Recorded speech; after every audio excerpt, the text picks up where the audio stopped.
Hey guys, I am going to take you through another one of our favorite meal prep combinations. So we're actually going to look at how to do some knockoff Chipotle cilantro-lime rice. So this is super easy. You know, the Chipotle stuff is great, but one of the problems with it is one, it's not cheap, and two, it tends to be a little bit more on the fattier side. They tend to use a lot of oil. So what we're going to do is kind of modify this so we can make it at home in bigger batches and use it as a part of your daily meal prep. So I've got everything that we'll need. I'm going to put a little bit more detail in the comments about this, so that way this just kind of takes you through how to get it ready. So first thing we're going to do is just use a saucepan on the stove.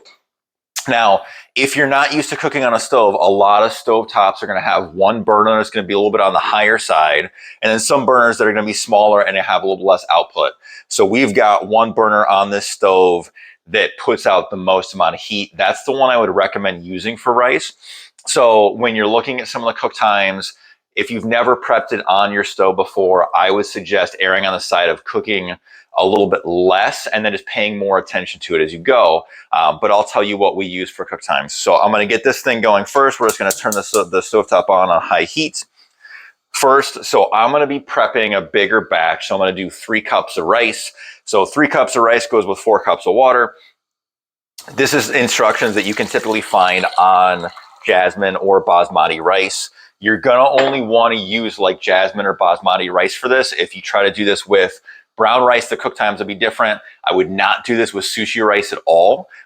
The cilantro-lime combo with sushi rice does not pair great. Sushi rice is ideally, or sticky rice is more of gonna be like your stir fry and stuff like that. So, but jasmine or basmati, it doesn't change anything depending on which one you do. So we've got water starting to cook up. I'm going to add the rice to this. So I'm just going to do, let's say 4 cups of water, 3 cups of rice. And this is just jasmine rice that I'm doing. 2 and 3, there's your base. And then we're going to do, for 3 cups of rice, I like to do just a half of a teaspoon of sea salt. So not insane on the salty side, but I do think if you don't put any salt in it, it's going to be pretty bland. So we got that. You're going to want to use a little bit of oil. You can do coconut oil or olive oil. What I like to do is just do a cap full of olive oil. I think this is around half of a tablespoon. But either way, I mean, this is going to make, depending on your serving size, probably a good 10 or 12 servings of rice. At that point, the oil is really just to make sure that things aren't getting super dry. And then we've got the lime. You could actually juice a lime. I'm just going to use lime juice. For every cup you put in, we're going to call this a tablespoon, but the way I'm going to figure out my tablespoon is just go 1, 2, 3. I have no idea if that's right or not, but it's close enough. I can tell you it doesn't suck. My kids will eat it. So now we've got the cilantro part. So I'm just going to cut up fresh cilantro using a decent knife. Don't use a steak knife. Use like an actual chef's knife here.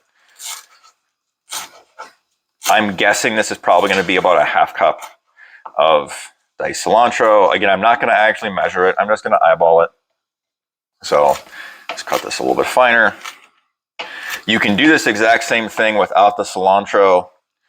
But if you do it without the cilantro, because you're one of those people with a freaky gene mutation that makes cilantro taste like soap, I have no idea why you clicked on a video that says cilantro in it, other than maybe just to talk shit about cilantro in the comments.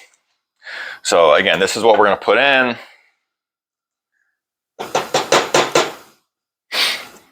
And then, well, this needs to start to get to a simmer. So I'm just going to stir all this up. And then I'm just going to sit here and wait for this to start to simmer. All right, so now we've got this going on a simmer. So you can see where this is. Now we don't want to leave it like this. So now what we're going to do is we're going to cover it. We're going to take it down to like a almost low heat setting. What I've found is that if, at least on our stove, if we take it all the way to low, it's going to take forever to cook. So I take it up just a hair, not even medium low, but like medium low. And then this is going to sit, the typical instructions are going to call for about 10 minutes. This is where, like I said, if you're not familiar with your stovetop, I would set the timer for 10 minutes, but then just, we'll got to keep an eye on it, not a minute, 10 minutes. There we go. So we'll come back, we'll check on this in 10 minutes, kind of see what it looks like, and then we'll take the next step. All right, so we've done 10 minutes. So now what we're going to do is just come take a look at what this looks like. So we want the majority of the water to have been cooked out of the rice. Now you can see there's a little bit of water on the cilantro still. Now I'm going to mix this up a little bit in here.